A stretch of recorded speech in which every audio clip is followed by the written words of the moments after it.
19, I was exercising extremely regularly, sometimes 7 times a week, because I thought at that point that I didn't need a rest because I was young and I can handle it.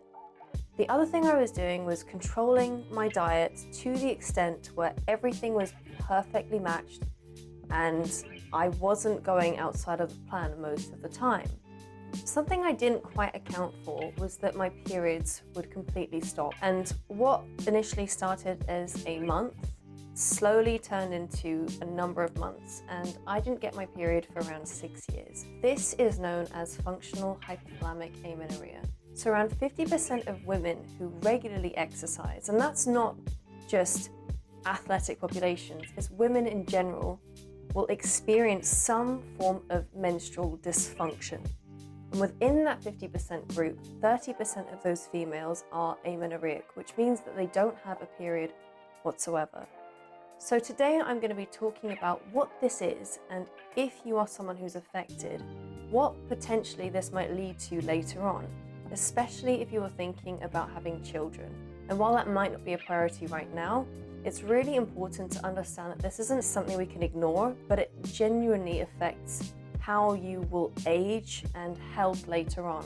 So today we're going to be covering what it is exactly, what causes it. Then my follow-up video, I'm going to be talking about my own recovery and how you, if you are going through this, can also start to restore your hormones and find balance once again. So what is functional hypothalamic amenorrhea, or FHA? The clue is in the name. So the hypothalamus, which is your master regulating gland, which oversees everything, senses that your body is in a state where there's not enough nutrients coming in to support physiological functions in everything. So the thing that it's going to prioritize the least is fertility and reproduction, because it's not essential for survival. And if there's simply not enough resources coming in or calories, then that's going to be the first thing that stops. So your pituitary gland stops secreting FSH and luteinizing hormone because gonadotropic releasing hormone is suppressed, and as a result our ovaries don't get the signaling to ovulate, hence the loss of a period.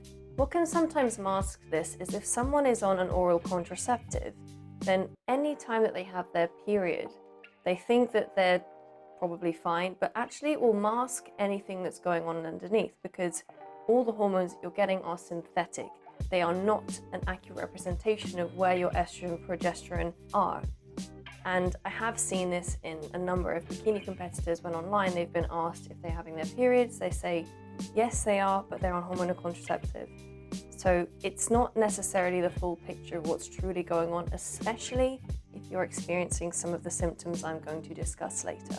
Low energy availability is the term we use to describe the status of amenorrhea, because it simply determines how much calories that you have left over once we account for both intakes and the expenditure from exercise.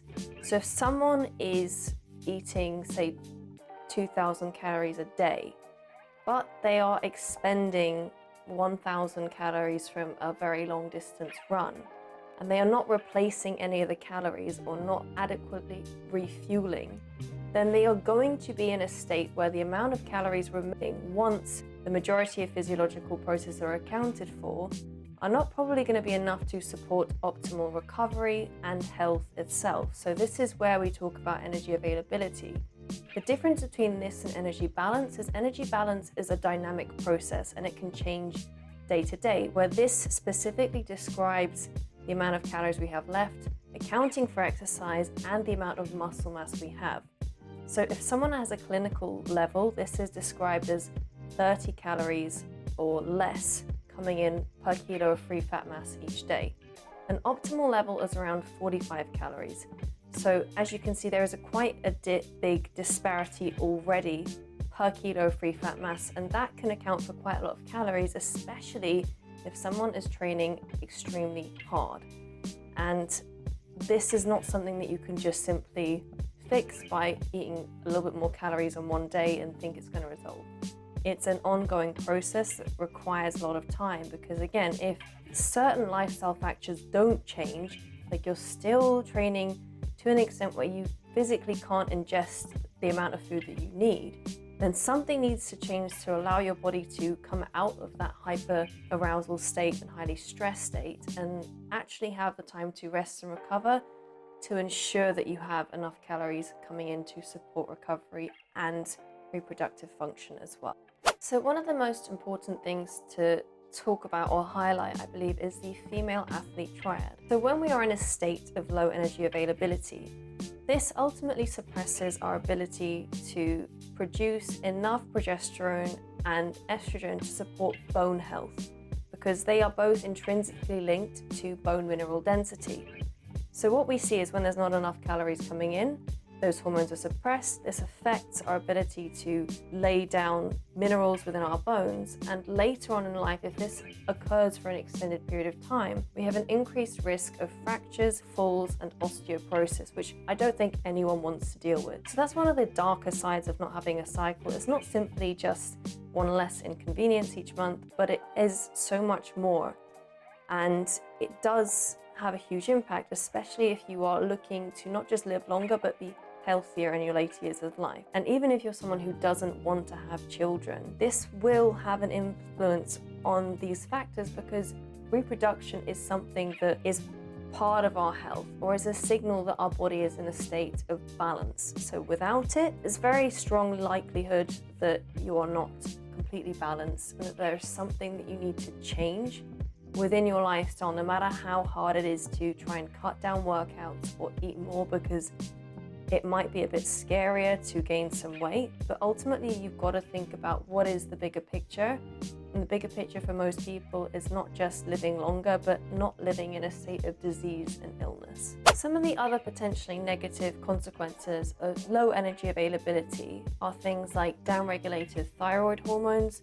So metabolism starts to slow down, and your BMR, or your basal metabolic rate, might be lower than what it should be based on your age, height, and the amount of muscle you have. And again, that's a protective mechanism that we have as a result.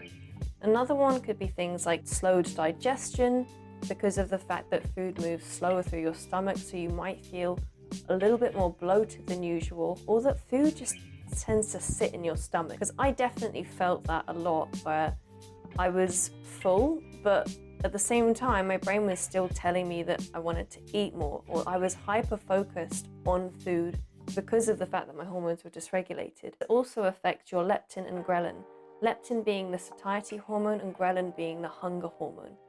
So when both of those are dysregulated, you don't only not feel satisfied from meals, but your brain is also telling you that you still need to eat more, because it senses that you are in this survival state where there's just not enough food available. So it can be a very confusing time for many of us, because we don't really know what to trust, and we feel like we can't trust ourselves either. And another thing is cortisol. Cortisol has a massive influence on this, because more often than not, if we are exercising very, very heavily and frequently, not eating enough, our body is going to be in this hyper arousal state, which means we might feel a bit more anxious and edgy, and in the evenings just unable to wind down because of the fact that our cortisol levels are so high.